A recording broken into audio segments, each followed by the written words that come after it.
Magandang umaga Pilipinas, magandang umaga Puerto Princesa at sa buong lalawigan po ng Palawan. Para sa malaking misyon at mas malawak na paglilingkod sa bayan, narito na ho ang ating pong mga balita. Sumeranyo, Puerto Princesa, DYSB. Ito ang balita. Ayon ho sa Pag-asa, kaninang alas 3 ng madaling araw, ang sentro at mata ng Super Typhoon Nando, base sa lahat ng available data, kasama yung data mula sa APARI Doppler radar, ay nasa 240 kilometers west of Calayan, Cagayan, ang naturang bagyo na mayroon pong maximum na lakas ng hangin na umaabot mga kapuso sa 185 km per hour. Malapit ho sa gitna at may bugso ng lakas ng hangin na umaabot sa 230 km per hour. Kumikilos ito westward sa bilis na 20 km per hour. Samantala, habagat naman ang nakaapekto sa Southern Luzon, Visayas at Mindanao. Ang Palawan kasamang Isla ng Kalayaan at Occidental Mindoro ay makakaranas na maulap na papawirin na may kalat-kalat na mga pag-ulan, pagkulog at pagkidlat na dahil ho sa habagat. Ang buong Visayas ay makakaranas ng bahagyang maulap hanggang sa maulap na papawirin na may pulupulong mga pag-ulan, pagkulog at pagkidlat na dahil ho sa habagat. Ang buong Visayas, Palawan, kasamang Isla ng Kalayaan at Occidental Mindoro ay makakaranas ng katamtaman hanggang sa malakas na hangin mula sa Timog Kanluran na may katamtaman hanggang sa maalon na karagatan. Bantay Panahon.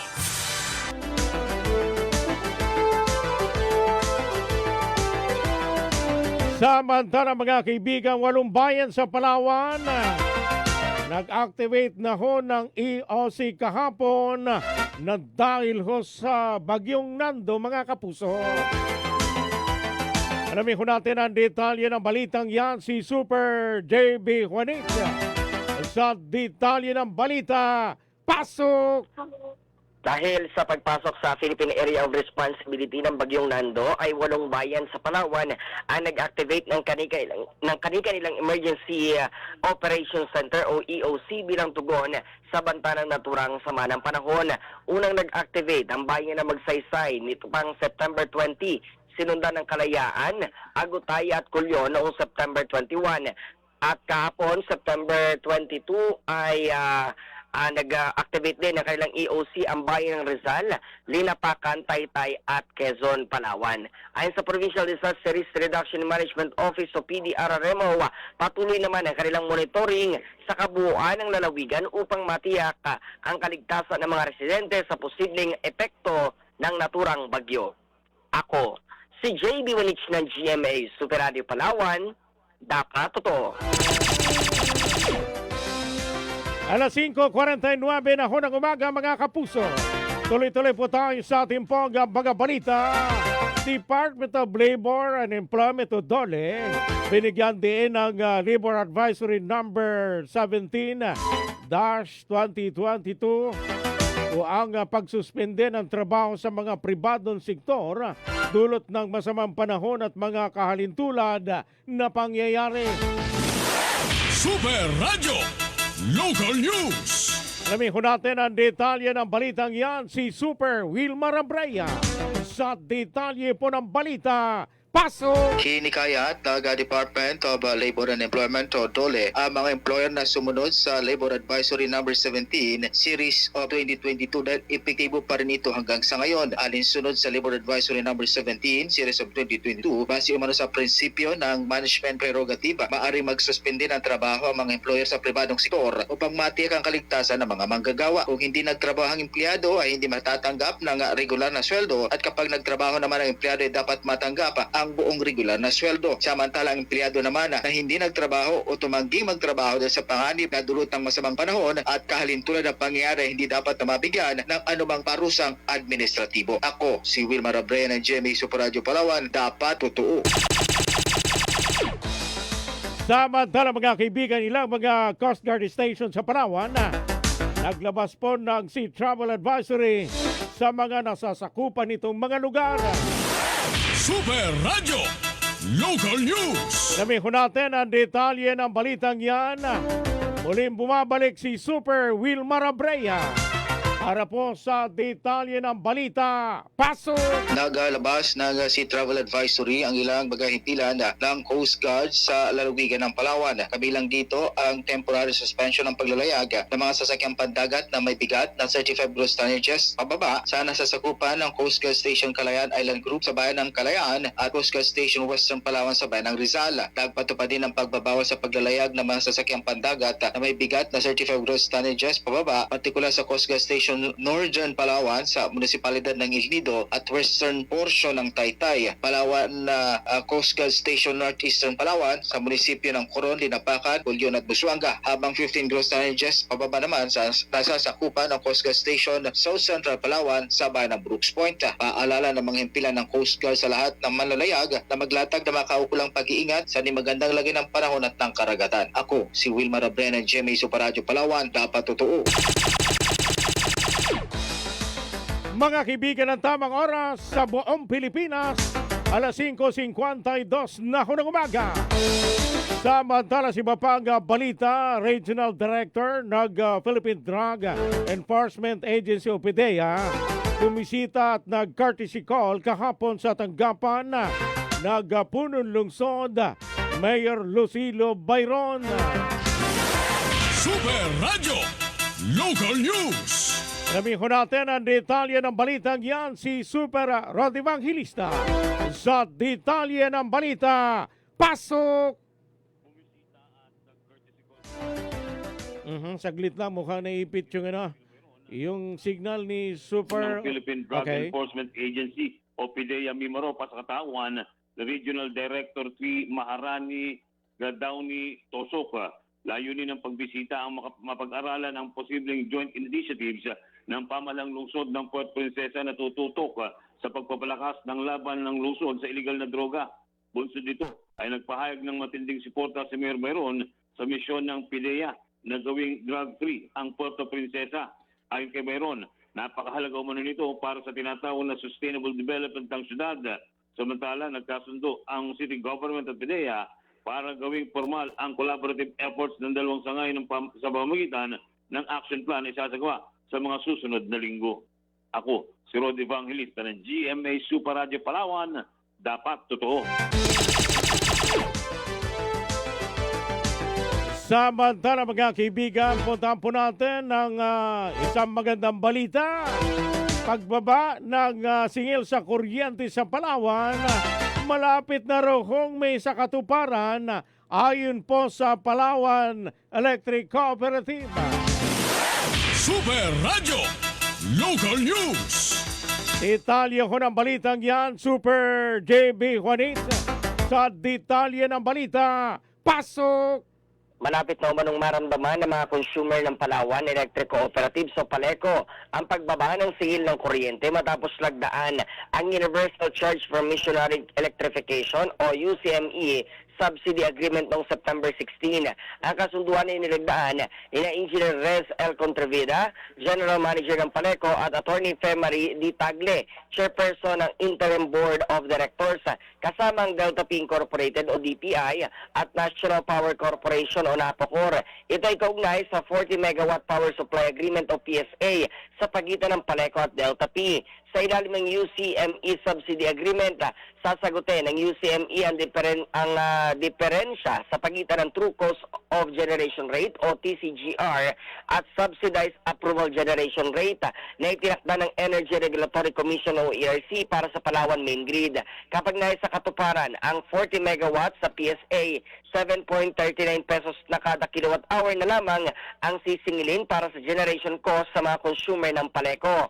Ayon sa kooperatiba, natupad na nila ang pangako ng Annual General Membership Assembly o AGMA at tinihintay na lamang ang dokumentasyon o dokumentong rekisito mula sa Delta P, gayon din ang pagpipirma ng Delta P at Napocor.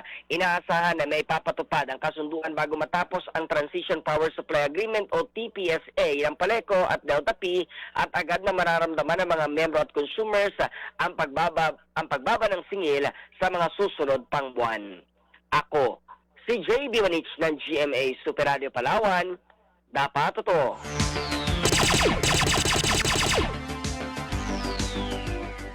Samantala mga kaibigan, sa iba pang balita, groundbreaking at unveiling ceremony para sa memorial marker ni Staff Sergeant Cesar Barlas ng Philippine Marines isinagawa kahapon sa Liwasa, Mendoza dito po sa lungsod. Super Radio Local News. Detalye po ng balitang yan na Super Rod Evangelista sa balita. Pasok!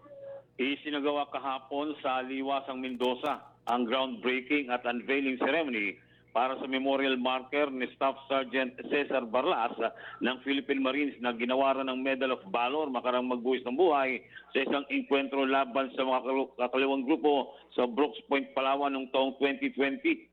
Binigyang pugay ni na City Councilor Patrick Alex Hagidorn na kumatawan kay Mayor Lucilo Berona at Vice Mayor Jimbo Maristela sa pamagitan ng kanilang mga mensahe ang walang hanggang pagsaludo at pasasalamat sa pagiging isang huwarang sundalo ni Barlas.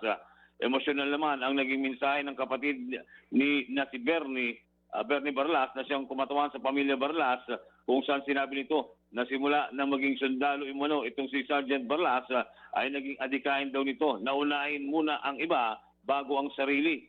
Kwento pa nito, hindi raw nila alam na magiging sundalo ang pangarap o pagiging sundalo ang pangarap ng kanyang kapatid at nasorpresa na lamang daw ang pamilya nang umuwi isang araw na ang kapatid na isa ng himilitara.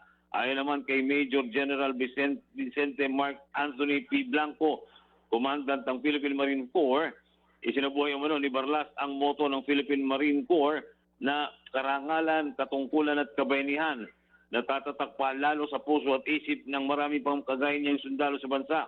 September 3, 2020 nang mapatay sa isang engkwentro si Barlas laban sa mga armadong grupo na naganap sa sitio Kabuyuan, Barangay Mainit, Brooks Point, Palawan na naging dahilan para ma-neutralize ang ilang high-value individual.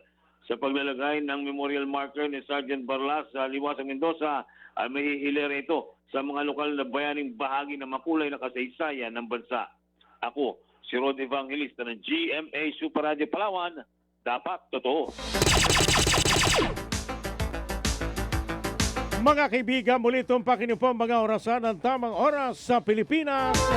2 minuto po bago sumapit po ang alas 6 po ng umaga. 100,000 pesos na barangay assistance ipinagkaloob ng pamahalaang panlalawigan sa barangay Tagusaw sa Quezon, Palawan. Super Radio Local News. Alamin ko natin ang detalye ng balitang yan si Super JB Juanich. Mayroon pong detalye ng balita. Pasok! Personal na pinagkaloob ng tanggapan ng gobernador ng Palawan ang 100,000 pesos na barangay assistance sa barangay Tagusaw kasabay ng pagdiriwang ng kanilang ika-53 founding anniversary noong September 18, 2025. Masayang sinalubong ng mga opisyal ng barangay sa pangunan ni Punong Barangay Edwin B. Talagtag ang gobernadora at nagpaabot ng pasasalamat sa tulong na kanilang natanggap. Ayon kay Alvarez, bahagi ito ng pagpapalakas sa mga lokal na pamahalaan at barangay sa buong Palawan, alinsunod sa kanyang 5-point development agenda na nakatuon sa empowering local government. Binigyan din ng gobernador na nakatakdang itaas ang barangay aid mula 100,000 pesos tungo sa 300,000 pesos simula sa susunod na taon upang mas mapabilis na matugunan ang pangangailangan ng mga barangay. Ako, si JB Wanich ng GMA Super Radio Palawan, dapat totoo. Inflation sa Puerto Princesa. Sa pangkat ng pagkain, abay bumilis noong buwan, nitong nakalipas na buwan ng Agosto. Super Radio Local News. Alamin ko natin ang detalye ng balitang yan si Super Wilmar Abraya. mayroon po ang detalye ng balita. Pasok! Nakakapagtala ng pagbilis ng inflation ang food group sa lungsod ng Puerto Princesa. Sa datos mula sa PSA Palawan, naitala ang food inflation sa syudad sa 3.7%, mas mataas yan kumpara sa 2.0% namang buwan ng Hulyo. Kabilang sa mga pagkain na nakapagtala ng mataas na inflation ay ang mais, bigas, oils and fats, fish and other seafoods, gayon din ang harina, tinapay at iba pang bakery products, pasta products at iba pang cereal products. Ako, si Wilmar Abreu ng GMA Super Radio Palawan, dapat totoo.